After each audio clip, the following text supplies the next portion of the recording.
আসসালামু আলাইকুম দর্শক, আশা করি সবাই অনেক ভালো আছেন।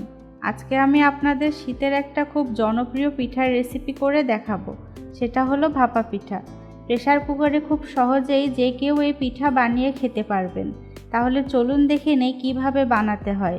প্রথমে আমি চুলায় 2 কাপ দুধ জাল করে নিয়েছি। তারপর চুলার জাল বন্ধ করে 1 কাপ খেজুরের গুড় দিয়ে নেড়েচেড়ে ভালোভাবে মিশিয়ে নিব। গুড় দেওয়ার সময় চুলার জাল বন্ধ করে দিলে দুধটা ফেটে যাওয়ার সম্ভাবনা থাকবে না।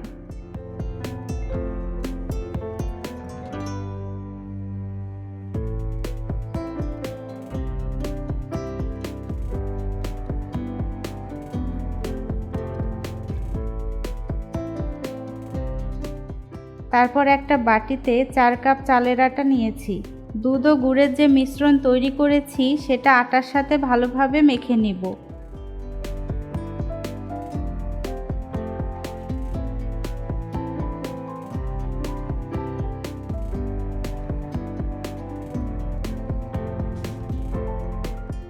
মাখানো হয়ে গেছে।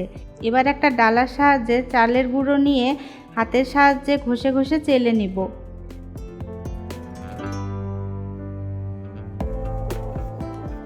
চুলায় প্রেসার কুকার বসিয়ে পর্যাপ্ত পরিমাণ পানি দিয়ে দিব, যাতে পিঠা বানানোর সময় পানি শুকিয়ে না যায়। আর প্রেসার কুকারের হুইসেলটা খুলে চুলা অন করে দিব। 5 মিনিট চুলার জাল মিডিয়াম রেখে পানি গরম করে নিতে হবে। আটা চেলে নিয়েছি, খেজুরের গুড় কেটে নিয়েছি আর নারকেল কুড়িয়ে নিয়েছি পরিমাণ মতো। একটা বাটিতে পরিমাণ মতো আটা নিয়ে এর মধ্যে গুড় ও নারকেল দিয়ে সব কিছু মিশিয়ে নিব।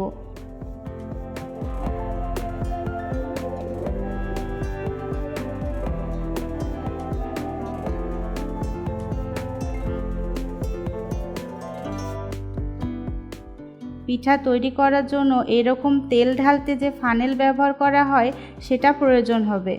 একটা ফানেল নিয়ে এর মধ্যে মেখে রাখা মিশ্রণ দিয়ে দিব। উপর থেকে হালকা করে চেপে চেপে দিব। ফানেলটা এই সিটির অংশে বসিয়ে দিলে 1 মিনিট লাগবে পিঠাটা হইতে। এইভাবে পিঠা বানালে পিঠার ভেতর পর্যন্ত খুব ভালোভাবে সিদ্ধ হবে আর খেতেও অনেক মজা হয় এই পিঠাটা। 1 মিনিট পর পিঠাটা নামিয়ে নিব আর একইভাবে সব পিঠা বানিয়ে নিব। দেখুন কত সহজেই মজাদার ভাপা পিঠা তৈরি হয়ে গেল।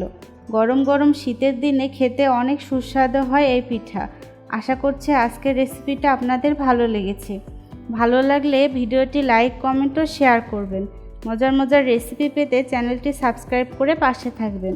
ভিডিওটি যদি আপনি ফেসবুক পেজে দেখে থাকেন তাহলে আমাদের পেজটিতে লাইক দিয়ে রাখবেন। আমার জন্য দোয়া করবেন। আল্লাহ হাফেজ।